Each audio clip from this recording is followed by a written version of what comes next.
Bonsoir. Bonsoir Mamadou Fall et les bonsoir titres de ce journal. C'est dans un instant.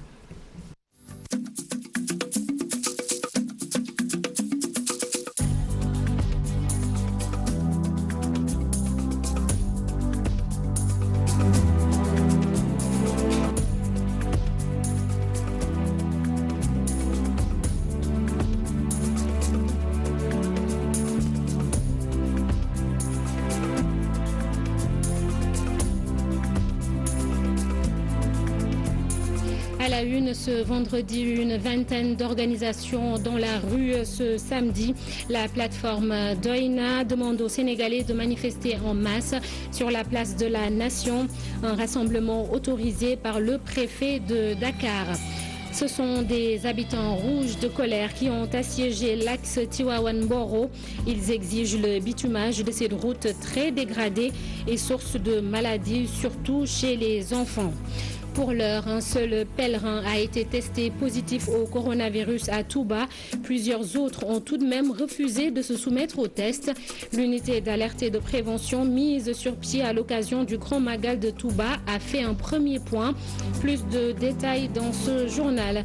À la une également, sa période de captivité dans le Grand Sahara aura duré plus de 6 mois. Soumaïla Cissé a finalement été libéré. L'opposant malien et leader de l'URD précise n'avoir subi aucune violence physique.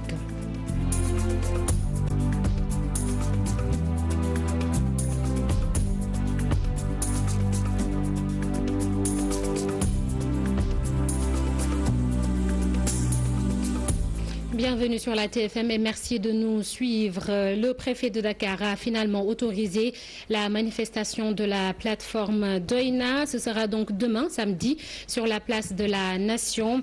Guy Marius Sagna, le leader de l'un des mouvements qui vont y participer, ne comptez pas sur cette autorisation préfectorale. Au total, 20 organisations vont se retrouver sur cette célèbre place pour dire non à l'injustice et bien d'autres mots dont souffrent les Sénégalais. Voici Guy Marius Sagna au micro de Fatou Bintou Conté et Diafaraba. Nous, 20 organisations sous-signataires, invitons nos membres et les Sénégalais à refuser la politique d'invisibilisation, de musellement et de criminalisation de nos membres et de nos luttes en se rassemblant demain, samedi 10 octobre à partir de 15h, à la place de l'Obélisque, avec ou sans autorisations préfectorales. Nous ne sommes pas suffisamment mobilisés pour exiger justice et vérité pour ces victimes de violences policières, pour ces victimes de violences des agents des forces de défense et de sécurité, qu'il y a eu par la suite le cas de la torture de notre concitoyen Ardonying, qu'il y a eu par la suite la violence exercée sur notre concitoyen Pape Abdoulaye Touré, qui justement est au tribunal aujourd'hui pour attendre le verdict de son affaire. Mais c'est aussi ce qui a fait le lit de la violence tout aussi scandaleuse, inacceptable, exercée sur notre concitoyenne Adja Ndiaye de Dakar Actu, qui a été lynchée, qui a été bastonnée, qui a été victime d'une violence inouïe d'agents de forces de défense et de sécurité, des hommes, sur une journaliste, sur une femme, sur une mère, sur une sœur, et nous dénonçons cela vigoureusement. C'était Guy Marius Sagna, le leader de Frappe France Dégage. Un autre combat que mènent des mouvements citoyens, la baisse des tarifs pour certaines offres de Sonatel Orange. La société s'est engagée à revoir ses forfaits Illimix après une audience que le directeur général a accordée à Y'en a marre, SOS Consommateurs et d'autres associations. Alioune Sané, porte-parole du jour, est avec Mohamed Dieng. Nous avons dit au directeur et nous lui avons dit notre dernier mot, c'est que Orange puisse faire revenir ces offres-là qui étaient en vigueur avant le 22 juillet, tout en gardant ces nouvelles offres. Maintenant, laisser libre choix aux citoyens sénégalais de pouvoir rester sur son 1900 d'avant 22 juillet ou bien de migrer sur le 2200 qui est proposé. Ce que le directeur a dit, c'est qu'il pense qu'on doit pouvoir trouver ce compromis et qu'ils vont travailler avec son équipe à pouvoir revoir ces tarifs-là. C'est une annonce, c'est une volonté qu'ils ont affirmée. Maintenant, il faut travailler à ce que Orange matérialise cette volonté-là. Et l'un des premiers aspects, l'un des prochains jalons qu'on aura à poser dans ce sens, c'est de rencontrer l'ARTP, qui est supposé quand même être l'autorité qui protège les Sénégalais. Nous avons demandé une audience au directeur de l'ARTP. Nous irons le rencontrer pour que l'ARTP aussi joue son rôle d'encadrer et d'amener Orange à ce que ce qui a été dit aujourd'hui, que ça puisse se matérialiser et au grand bénéfice des consommateurs. Orange, nous n'avons pas demandé à les rencontrer. Nous avons déposé des lettres de protestation et après ça, le directeur de Orange nous a adressé une lettre officielle pour nous rencontrer.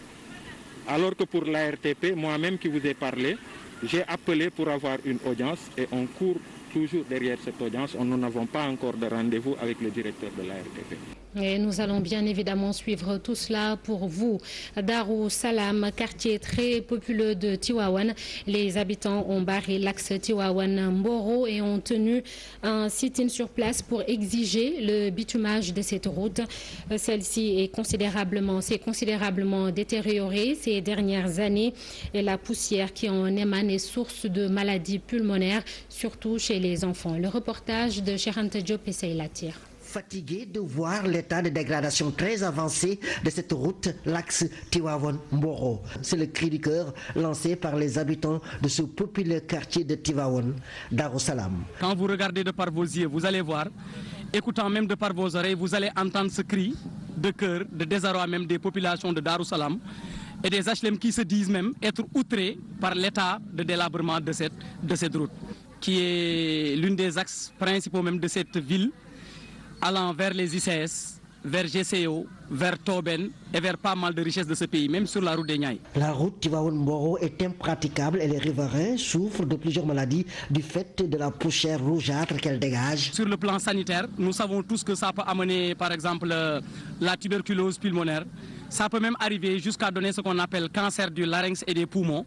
Et nous sommes là avec nos jeunes frères, avec nos mamans maladives. Donc nous devons alerter l'État, alerter les autorités politiques. L'autorité administrative sera appelée. Parce que notre quartier s'appelle Darou Salam. Le nom donné par Abdoulaye Sy Dabakh à notre quartier. Donc nous appelons au salam, au dialogue et à la clairvoyance des esprits. Ces jeunes espèrent que les solutions vont venir très rapidement afin qu'elles ne soient plus dans les mêmes dispositions pour mener d'autres actions.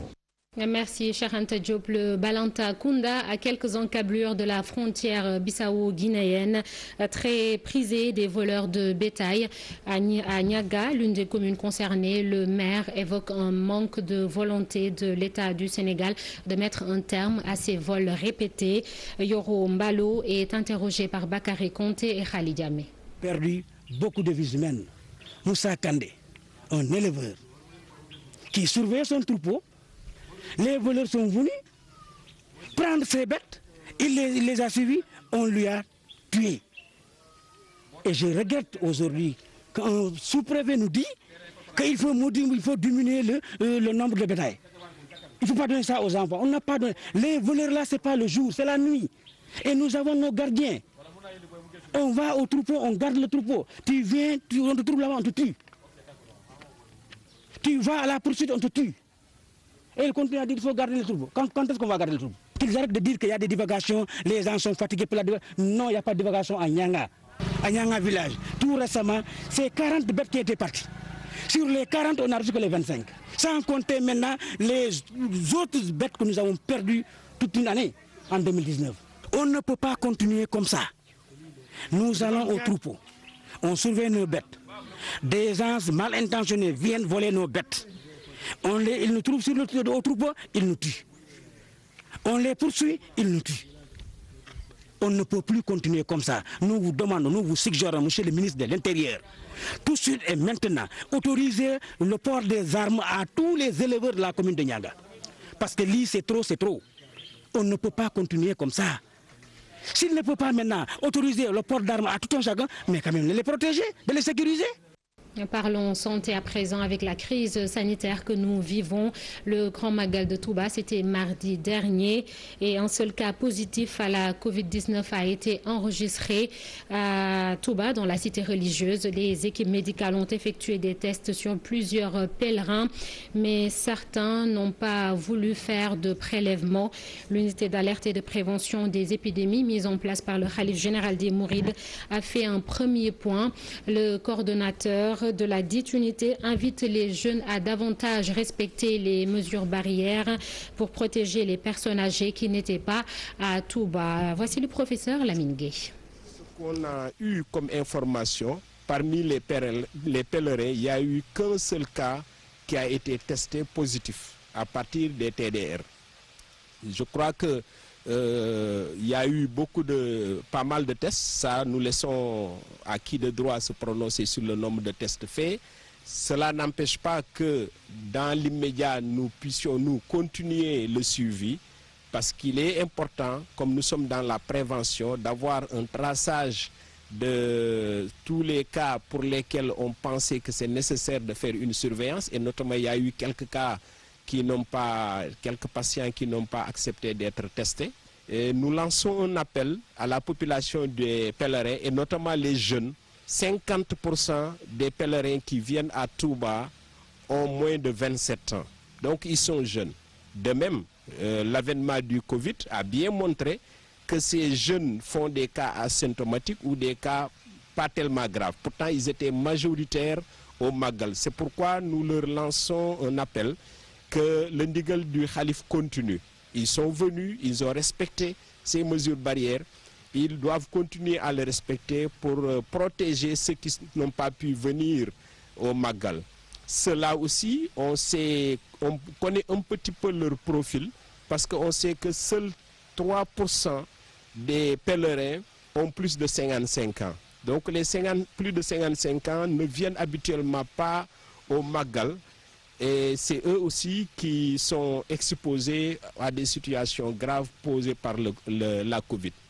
Et le dernier bilan national établi par le ministère de la Santé fait état de 23 nouvelles contaminations sur 1059 tests réalisés.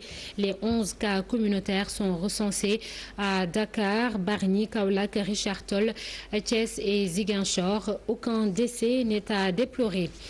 Des habitants de Bargny ont âprement lutté contre l'implantation de la centrale à charbon dans la localité, mais en vain. Aujourd'hui, des femmes transformatrices de produits halieutiques souffriraient de pathologies graves à cause de cette centrale. Une thèse fortement soutenue par une association sur place, l'association Synergie, Lumière et Développement. Le reportage de Ousseynou Thiam et Ahmadou Bambasson. Femmes transformatrices de produits halieutiques au site de Helcom à Bargny souffrent de différentes pathologies liées à leur environnement immédiat. C'est du moins le diagnostic de l'association Synergie Lumière Développement lors d'une journée de consultation médicale organisée dans la localité pour ces femmes. Ce qui pose problème, les femmes ont à côté de leur site de transformation une centrale à charbon, et qui dit centrale à charbon dit produits toxiques. Donc c'est une évidence qu'il y a peut-être des impacts négatifs sur leur santé, alors qu'elles n'ont même pas le temps d'aller se faire consulter pour détecter ce qui se passe exactement. Mais ces journées de consultation gratuites leur permettent de détecter peut-être s'il y a des maladies ou pas. Les maladies comme la tuberculose, ça devient fréquent, ce qui n'était pas le cas avec l'avènement de la centrale. Des femmes de Helcom visiblement préoccupées par cette zone devenue industrielle. Centrale, vraiment je ne peux pas. Oui, parce que voir tes maisons, et nous vivons sur les régions côtières, chaque fois qu'il y a houle ou marée haute, nous vivons le calvaire de voir nos maisons englouties par les eaux. Tout ce que nous avons, c'était nos maisons qui se trouvent dans cette centrale. 1433 parcelles englouties par la centrale. Mais je ne peux pas comprendre, usine de fer qui brûle, plus un charbon, on dit qu'on va le mettre à l'électricité. Mais est-ce que ça peut coïncider? Ce que nous avons vu récemment à Beyrouth, cette expo, ça peut être à Bargny, plus pire que ça. Donc, nous ne laisserons pas, nous ne baisserons jamais les bras. Pour ces vaillantes femmes de Bargny, le combat contre l'installation de ces usines dans leur site va se poursuivre. Elles promettent même une internationalisation de cette bataille avec l'appui de certaines ONG qui militent en faveur de la protection de l'environnement. La journée mondiale de la vue a été célébrée hier, 8 octobre. Le thème retenu, chez nous, l'espoir en vue. À Saint-Louis, 80 patients atteints de cataracte ont subi des interventions. D'autres maladies de l'œil ont également été diagnostiquées. Mais retenez que la prévention reste la meilleure solution pour être à l'abri. Mokhtar Dieng Badiane est le coordonnateur du programme national de la santé oculaire. Il est interrogé par Ousseynou Diop et Habib Seck à Saint-Louis. D'autres pathologies qui sont aussi fréquentes, notamment le glaucome, mais aussi les vices de réfraction, c'est-à-dire les personnes qui ont besoin de lunettes pour essayer d'améliorer leur vision, notamment les myopes, les hypermétropes et les astigmates. Mais aussi il y a d'autres pathologies, des annexes, comme on le dit dans le jargon des professionnels de la santé oculaire. Les pterygions, c'est une sorte de couche qui se place sur l'œil. Et là aussi, nous en avions eu assez ici, mais l'objectif, ce n'est pas d'opérer ces personnes-là, mais c'est de les suivre et de voir à la longue qu'est-ce qu'il faut faire pour elles. Mais c'est les 4 principales pathologies que nous avons pu recenser. Permettre de sensibiliser la population, mais aussi les décideurs, pour que tous ceux qui ont des problèmes de vision, que ce soit une vision basse liée à la cataracte ou à des vices de réfraction qui nécessitent le port de lunettes, que les gens aillent au niveau des structures adaptées. Et tous les départements du pays ont au moins une unité de soins oculaires pour la prise en charge de la cataracte, mais aussi des autres causes de cécité. Et plus de 200 000 enfants issus de milieux défavorisés vont accéder au préscolaire d'ici 2024. C'est dans le cadre du projet dénommé « Investir dans les premières années pour un développement humain ». Au Sénégal, 66 cases des tout-petits et d'autres infrastructures seront construites dans 7 régions du pays. Aminata Goudiaby et Abdou Karim Bey à Fatick. L'objectif principal de ce projet est d'améliorer les prestations et services dans le domaine de l'apprentissage précoce. Plusieurs dizaines de cases des tout-petits seront construites dans les régions d'intervention. D'autres infrastructures sont aussi annoncées. Le projet prévoit de construire 66 cases des tout-petits dans les 7 régions d'intervention, en région environ de 8 à 9 cases des tout-petits par région. Mais le projet aussi va construire des classes préparatoires à l'élémentaire, à l'intérieur de certaines écoles, pour permettre aux enfants qui n'ont pas accès au préscolaire de faire au moins une année de préscolaire. Mais le projet, c'est aussi 14 daara préscolaires qui vont permettre aux 0-5 ans, dont les parents ont choisi un apprentissage coranique pour que ces enfants-là accèdent au préscolaire. Il s'agit de faire en sorte que 207 000 enfants d'ici 2024 puissent accéder au structures de développement intégré de la petite enfance. L'Agence nationale de la case des tout-petits est un partenaire privilégié du projet. Nos tout-petits sont l'avenir de demain. Et le Sénégal de demain se construit aujourd'hui avec la petite enfance. Et c'est tout un paquet de services qui, une fois s'il est réussi, nous pouvons dire que nous pouvons compter sur ces enfants-là demain pour un Sénégal meilleur. Le projet va aussi renforcer les programmes de lutte contre la malnutrition au Sénégal. Par ailleurs, il compte enregistrer des milliers d'enfants qui ne l'étaient pas à l'état civil. Comme vous le savez, 1/3 des enfants au Sénégal n'ont pas accès à l'enregistrement des naissances. Le projet fera en sorte que 600 000 enfants d'ici 2024 puissent être enregistrés à l'état civil. Mais le projet aussi, c'est les activités nutritionnelles. Et là, nous visons un objectif de 900 000 enfants qui d'ici 2024 vont bénéficier des activités de suivi promotion de la nutrition. La Banque mondiale finance ce projet qui va durer 5 ans à hauteur de 42 milliards de francs CFA. Il va intervenir dans cette région du Sénégal où les indicateurs de développement sont encore faibles. À Fatick, un comité technique régional de suivi de ce projet a été installé.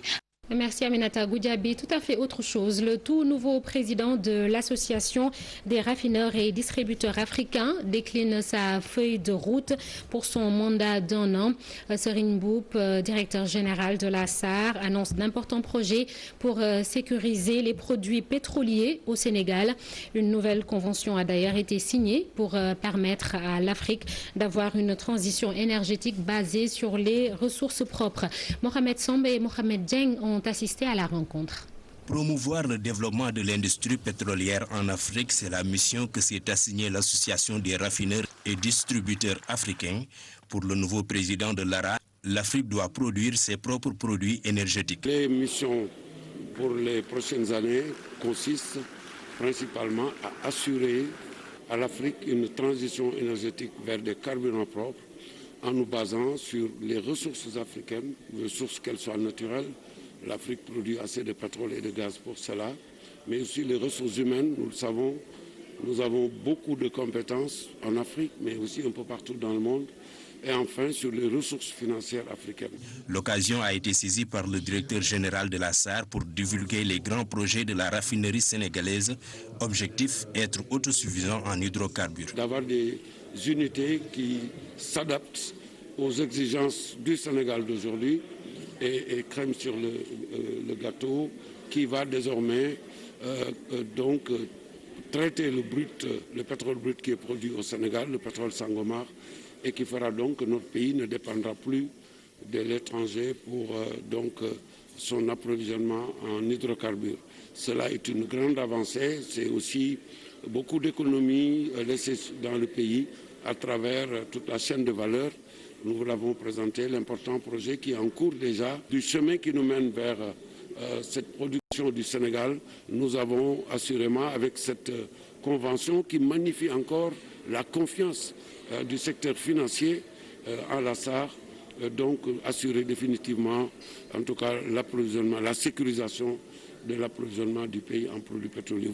Le directeur général de la Société africaine de raffinage, intronisé à son nouveau poste de président de l'Association des raffineurs et distributeurs africains pour un mandat d'1 an, une nouvelle aventure pour faire face aux multiples besoins d'un continent qui doit se servir de son expertise locale dans le secteur des énergies. Tambacounda a abrité ce vendredi un comité régional de développement sur l'orpaillage. Avec la crise sanitaire, le secteur se retrouve durement touché. La ministre des Mines et de la Géologie, Sophie Gladima, était en tournée dans la région. Moussa Oumar Gueye et Amadou Diédhiou. Le comité régional de développement sert des temps attendus sur la réorganisation du secteur de l'orpaillage traditionnel et la reprise des activités est prévue ce vendredi. Cela fait suite à une récente descente de Sophie Gladima Sibi, ministre des Mines et de la Géologie. Parce que généralement, si on va dans ces zones d'orpaillage, 30% seulement des gens sont des Sénégalais.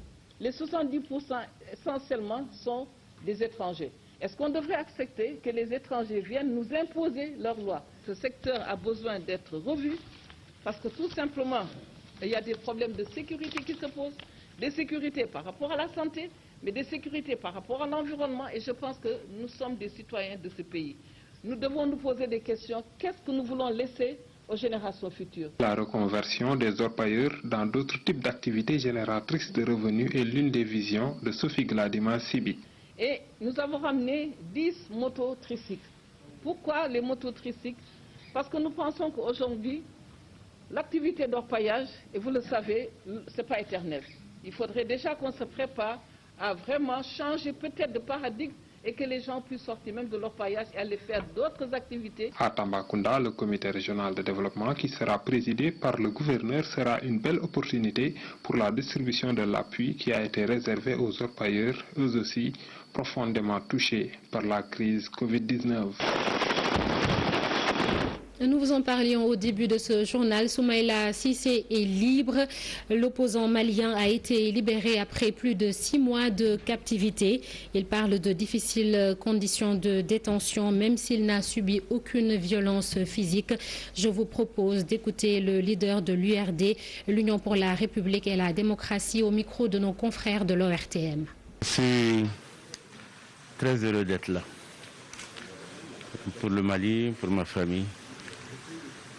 Et passer 6 mois dans les conditions que vous savez,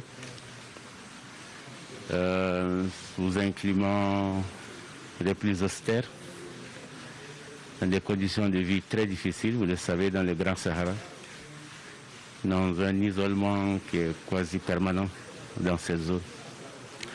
Mais je dois avouer que je n'ai subi aucune violence, ni physique, ni verbale.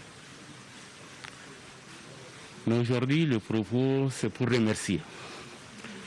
Remercier les nouvelles autorités maliennes, elles ont changé pendant mon absence. Le président et le vice-président ont été investis le 25 septembre. Dès le 26 septembre, j'ai été faire une vidéo à la demande de mes ravisseurs pour donner signe de vie. Ça veut dire donc que le président a été efficace, a réagi très rapidement et a été diligent. Je tenais donc à les remercier pour ça.